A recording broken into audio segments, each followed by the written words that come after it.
कथन एक, बच्चों की पर्यावरणीय समझ उनके प्रत्यक्ष अनुभवों से प्रभावित होती है। कथन दो, सभी बच्चे पर्यावरण को बिल्कुल समान तरीके से समझते हैं।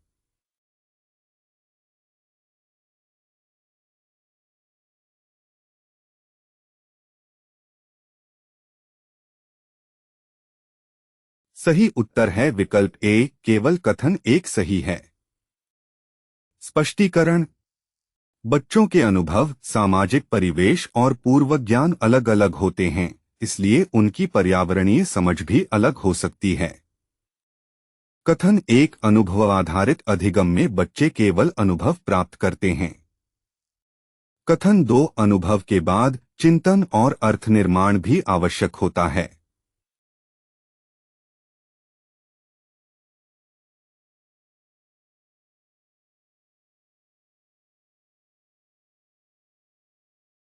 सही उत्तर है विकल्प बी, केवल कथन दो सही है। स्पष्टीकरण। अनुभवाधारित अधिगम केवल अनुभव तक सीमित नहीं है, अनुभव पर चिंतन भी आवश्यक है। कथन एक, बच्चों के स्थानीय अनुभव पर्यावरणीय अवधारणाओं के निर्माण में उपयोगी हो सकते हैं। कथन दो, स्थानीय अनुभवों को वैज्ञानिक अवधारणाओं से जोड़ना आवश्यक नहीं है।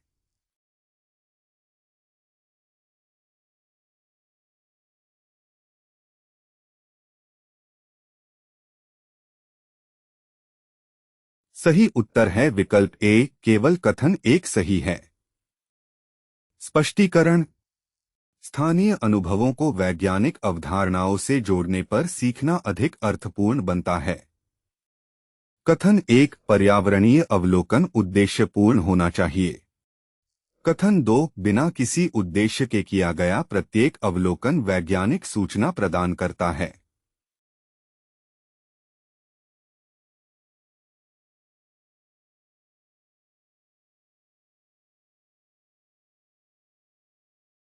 सही उत्तर है विकल्प ए, केवल कथन एक सही है। स्पष्टीकरण। विश्वसनीय सूचना के लिए अवलोकन का उद्देश्य और प्रक्रिया स्पष्ट होना आवश्यक है। कथन एक, अवलोकन केवल देखने की प्रक्रिया है। कथन दो, अवलोकन में ध्यानपूर्वक देखना, दर्ज करना और तुलना करना भी शामिल हो सकता है।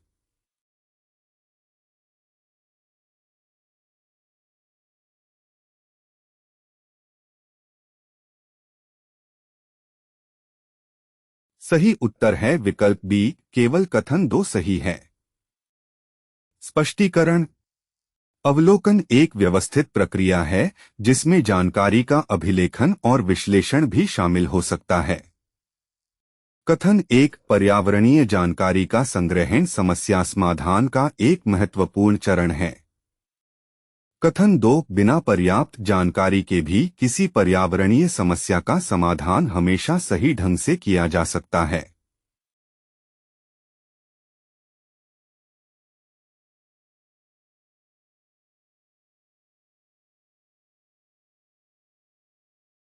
सही उत्तर है विकल्प ए, केवल कथन एक सही है। स्पष्टीकरण। समस्या की प्रकृति और कारण समझने के लिए पर्याप्त एवं प्रासंगिक जानकारी आवश्यक है। कथन एक, बच्चों द्वारा प्रश्नावली के माध्यम से जानकारी एकत्र करना सूचना संग्रहण का उदाहरण है।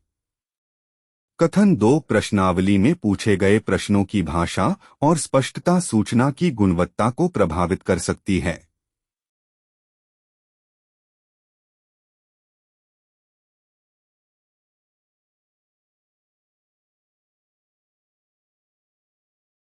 सही उत्तर है विकल्प सी, कथन एक और दो दोनों सही हैं। स्पष्टीकरण।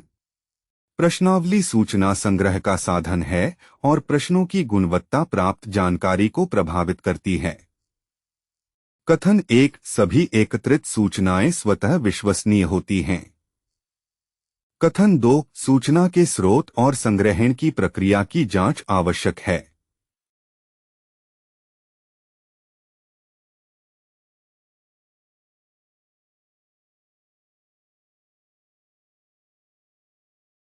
सही उत्तर है विकल्प बी, केवल कथन दो सही है। स्पष्टीकरण। सूचना की विश्वसनीयता उसके स्रोत, सटीकता और संग्रहण प्रक्रिया पर निर्भर करती है। कथन एक, पर्यावरणीय डेटा का विश्लेषण केवल गणितीय गणना तक सीमित है। कथन दो, डेटा का विश्लेषण संबंधों, पैटर्न और कारणों को समझने में सहायता करता है।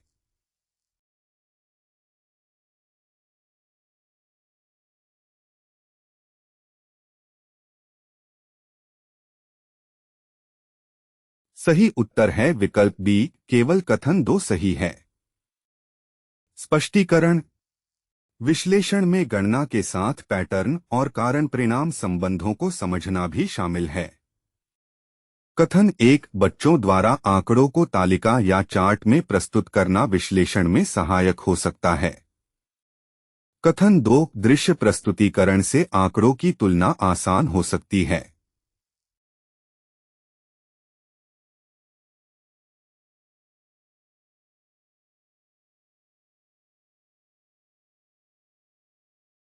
सही उत्तर है विकल्प सी, कथन एक और दो दोनों सही हैं। स्पष्टीकरण। तालिका और चार्ट आंकड़ों को व्यवस्थित करते हैं और तुलना को सरल बनाते हैं। कथन एक, समस्या समाधान में समस्या की स्पष्ट पहचान आवश्यक है।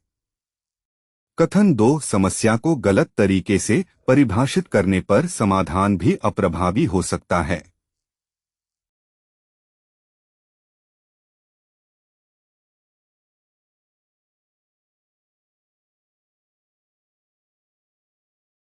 सही उत्तर है विकल्प सी, कथन एक और दो दोनों सही हैं। स्पष्टीकरण। समस्या की गलत पहचान से उसके वास्तविक कारणों का समाधान नहीं हो पाता। कथन एक, पर्यावरणीय समस्या के लिए केवल एक ही समाधान संभव होता है। कथन दो, किसी समस्या के कई संभावित समाधान हो सकते हैं।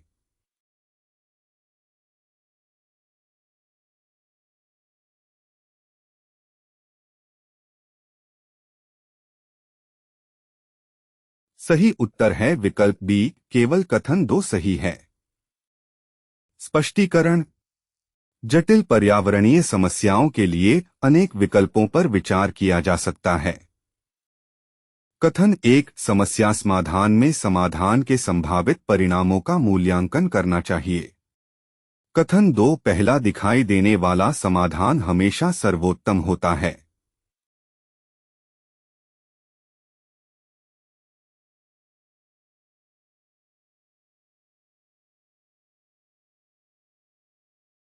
सही उत्तर है विकल्प ए, केवल कथन एक सही है। स्पष्टीकरण। समाधान का चयन उसके संभावित प्रभावों और व्यवहार्यता के आधार पर होना चाहिए। कथन एक, बच्चों को पर्यावरणीय समस्या का समाधान स्वयं खोजने का अवसर देना चाहिए। कथन दो, शिक्षक को हर समस्या का समाधान सीधे बता देना चाहिए।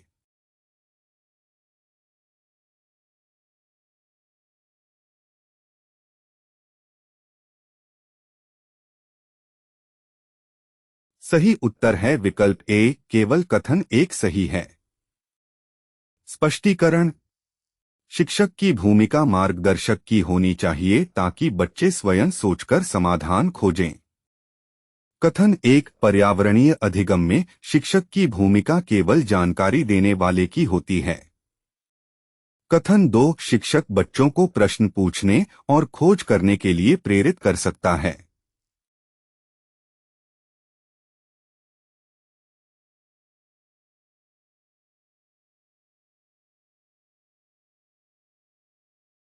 सही उत्तर है विकल्प बी, केवल कथन दो सही है।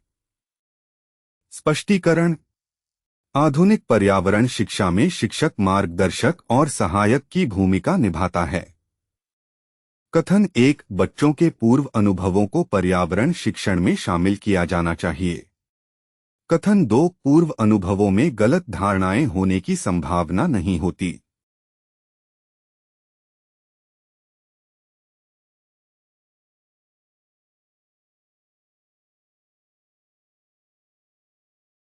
सही उत्तर है विकल्प ए, केवल कथन एक सही है। स्पष्टीकरण।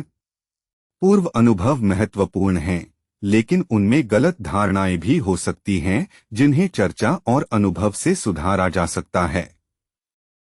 कथन एक, बच्चों की गलत धारणाओं को केवल गलत बताकर समाप्त किया जा सकता है।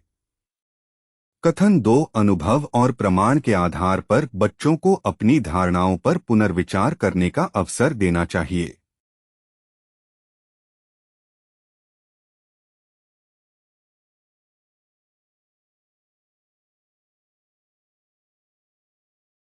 सही उत्तर है विकल्प बी, केवल कथन दो सही है। स्पष्टीकरण।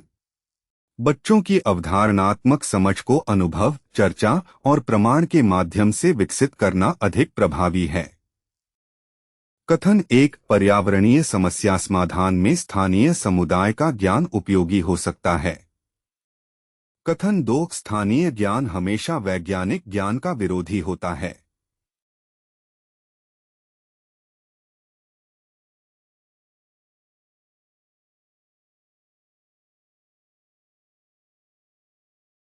सही उत्तर है विकल्प ए, केवल कथन एक सही है।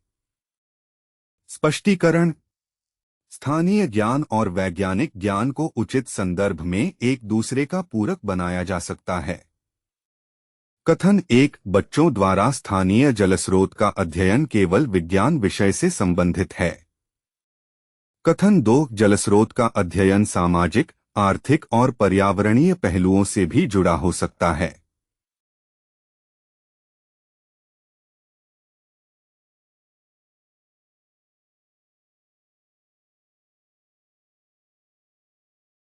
सही उत्तर है विकल्प बी, केवल कथन दो सही है। स्पष्टीकरण। पर्यावरणीय विषय बहुआयामी होते हैं और अनेक विषयों से जुड़े हो सकते हैं। कथन एक, पर्यावरणीय समस्याओं को समझने के लिए कारण और परिणाम के संबंध को समझना आवश्यक है। कथन दो, केवल समस्या का वर्णन करना उसके समाधान के लिए पर्याप्त है।